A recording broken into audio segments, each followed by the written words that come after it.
नमस्कार, hello everyone. आज इस वीडियो में हम जानेंगे लो ऑक्सीजन होने के कारण क्या होते हैं।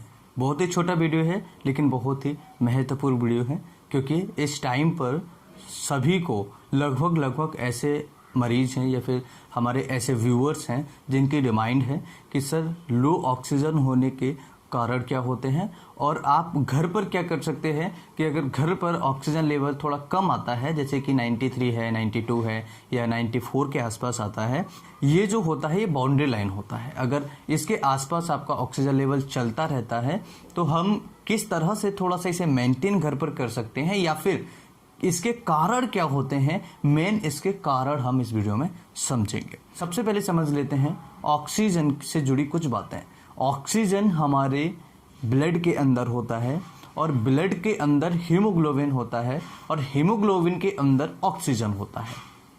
यानी कि अगर हम बाहर से ऑक्सीजन ले लेते हैं तो ये ऑक्सीजन फेफड़ों के अंदर जाएगा, फेफड़ों से ये ब्लड के अंदर जाएगा और ब्लड के अंदर ये हीमोग्लोबिन के अंदर जाएगा, आरबीसीज के अंदर, और हीमोग्लोबिन इसे जहाँ जहाँ पर हमारे शरीर में ज़रूरत है वहाँ भेज देगा।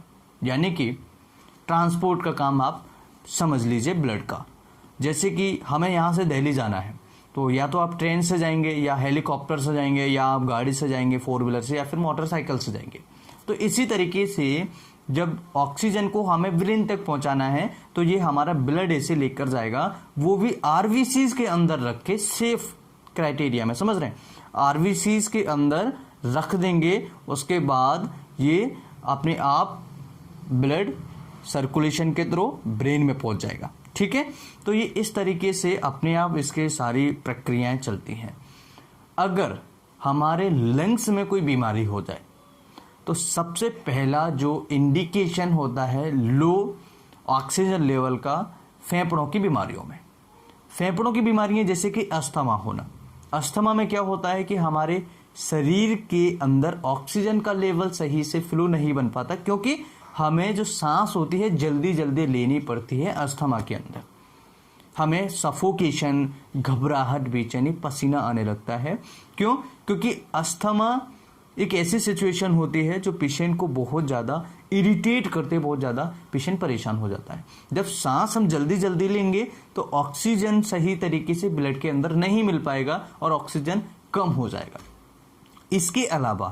इसके अलावा दूसरी बीमारी होती है फेफड़ों की, COPD, यानी क्रॉनिक ऑब्स्ट्रक्टिव पल्मोनरी डिसीज। इसका मतलब होता है एयरवे के अंदर, जैसे कि जो ब्रोंकियल वगैरह है या आगे के जो छोटे छोटे पार्ट्स हैं, छोटी छोटी कैपिलरीज हैं, उनके अंदर क्या होता है, ऑब्स्ट्रक्शन होने लगता है। ये लंग्स के अंदर होता है। तो लंग्स के अंदर जब इसके पाथवे में कुछ ऑब्स्ट्रक्शन होगा, जैसे कि सिकुड़ जाना या म्यूकस बहुत ज़्यादा जम जाना, ठीक है, इस तरह के कारण अगर फेफड़ों को इन्वॉल्व करते हैं तो इसके कारण भी ऑक्सीजन लेवल हमारे शरीर में कम हो जाता है। इसके अलावा फाइब्रोसिस वगैरह है, जैसे कि लंग्स के अंदर कुछ फाइब्रोसिस टाइप का हो रहा हो, गठाइन टाइप का हो रहा हो, जो कि ऑब्स्ट्रक्टेड कर रहा है या फिर जो ऑक्सीजन लेवल को है वो इम्पेयर्ड कर रहा है, वो डिस्टर्ब कर रहा है। ठीक है, निमोनिया, कई ऐसे मरीज होते हैं जिनको निमोनिया में भी ऑक्सीजन लेवल कम होता है। जो बच्चे, छोटे छोटे बच्चे होते हैं उनमें निमोनिया कॉमन होता है और जो ओल्ड एज होते हैं उसमें भी निमोनिया होने के चांसेस बहुत ज़्यादा होते हैं। तो ऐसी कंडीशन में भी ऑक्सीजन का लेवल कम हो जाता है। अब अगर बात करें इसके अलावा, फेफड़ों के अलावा कुछ ऐसी बीमारियां जैसे कि एनीमिया होना। तो एनीमिया में क्या होता है, हमारे ब्लड में हीमोग्लोबिन कम हो जाता है, यानी कि खून की कमी हो जाती है। जब हीमोग्लोबिन कम हो जाएगा तो मैं पहले आपको बता चुका हूं हीमोग्लोबिन क्या कर रहा है, इस ऑक्सीजन को लेके जहां पर शरीर में जरूरत है वहां तक ये पहुंचा देता है। जब ऑक्सीजन प्रॉपर है लेकिन जब हीमोग्लोबिन कम है तो ये ऑक्सीजन को ले जा नहीं पाएगा, सही तरीके से ऑक्सीजन शरीर में पहुंच नहीं पाएगा, ब्रेन तक, हार्ट तक या अन्य जगहों पर। इसके कारण हमारे शरीर में ऑक्सीजन का लेवल कम हो सकता है। इसके अलावा हार्ट से संबंधित बीमारियां, जैसे कि हार्ट सही से पंप नहीं कर पा रहा है ब्लड को, तो जब हार्ट सही से ब्लड को पंप नहीं करेगा तो क्या होगा, ब्लड ही नहीं पहुंच पाएगा हमारे ब्रेन तक और ऑक्सीजन इसके कारण सही तरीके से नहीं पहुंच पाएगा और इसके कारण ऑक्सीजन की मात्रा लो हो जाएगी, क्योंकि शरीर में जहां जहां जरूरत है वहां तक ऑक्सीजन सही मात्रा में नहीं पहुंच पा रहा है। इसके अलावा कॉमन कुछ फैक्टर्स होते हैं, जैसे कि एनवायरमेंटल फैक्टर।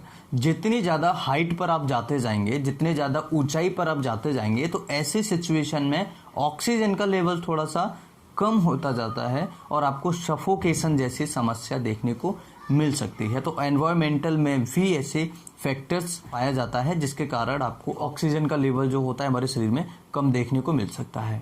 अब बात कर लेते हैं कि ऑक्सीजन को घर पर मेंटेन कैसे करें। एक एक्सरसाइज होती है जिसके लिए आपको किसी भी प्रकार का पैसा खर्च करने की ज़रूरत नहीं पड़ती है, किसी भी प्रकार की आपको कहीं जाने की ज़रूरत नहीं पड़ती है। घर पर रहकर आप इसे करके ऑक्सीजन को मेंटेन कर सकते हैं।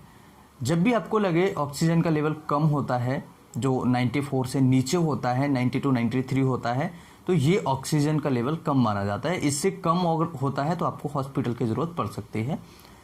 अगर ऑक्सीजन लेवल 94 से लेकर के 100 है, यानी 94 से लेकर के 100% तक है, इसके बीच में रहता है तो ये नॉर्मल होता है।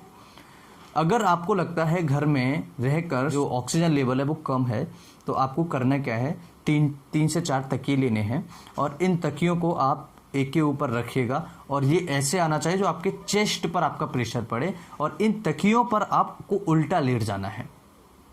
जब आप इस तकियों पर उल्टा लेटेंगे तो आपके जो लंग्स हैं वो सही तरीके से काम करेंगे, इन पर प्रेशर पड़ेगा और अगर लंग्स में कोई दिक्कत होगी, जैसे श्रिंक होना या फिर कोलैप्स टाइप का कुछ होना, तो आपके फेफड़े सही तरीके से काम करने लगेंगे और ऑक्सीजन का जो लेवल है वो आपके शरीर में सही हो जाएगा। इसके अलावा आप अपने लंग्स को सही तरीके से स्ट्रॉन्ग बना सकते हैं, जैसे कि मैंने पहली वीडियो में बनाया था, और रेस्पिरोमीटर की एक्सरसाइज वगैरह होती है, योगा होता है, मेडिटेशंस होता है और इसके अलावा कुछ ऐसी चीज़ें, कुछ ऐसी एक्सरसाइज जैसे रनिंग करना और सुबह जल्दी जागना, जैसे 7 साढ़े 7 बजे से पहले जागना। तो इससे क्या होता है, ऑक्सीजन का जो लेवल होता है हमारे शरीर में मेंटेन रहता है और सही तरीके से हम ऑक्सीजन को फ्लो कर पाते हैं, हमारा शरीर सही तरीके से फंक्शन कर पाता है। सो आज के इस वीडियो में हम सभी ने सीखा ऑक्सीजन लेवल कम होने के कारण क्या होते हैं और इसे कैसे हम पूरा कर सकते हैं। उम्मीद करता हूं ये वीडियो आप सभी को पसंद आया होगा। वीडियो पसंद आए तो लाइक शेयर सब्सक्राइब करें, कुछ पूछने जाए तो कमेंट करें और अगर आप चैनल पर नए हैं तो सब्सक्राइब करने के बाद बेल नोटिफिकेशन ऑन जरूर करें, जिससे हमारी आने वाले लेटेस्ट वीडियो की नोटिफिकेशन आप तक आसानी से पहुंच सकेगी। फिर मिलते हैं इसी तरह किसी नई वीडियो में, तब तक के लिए नमस्कार, जय हिंद।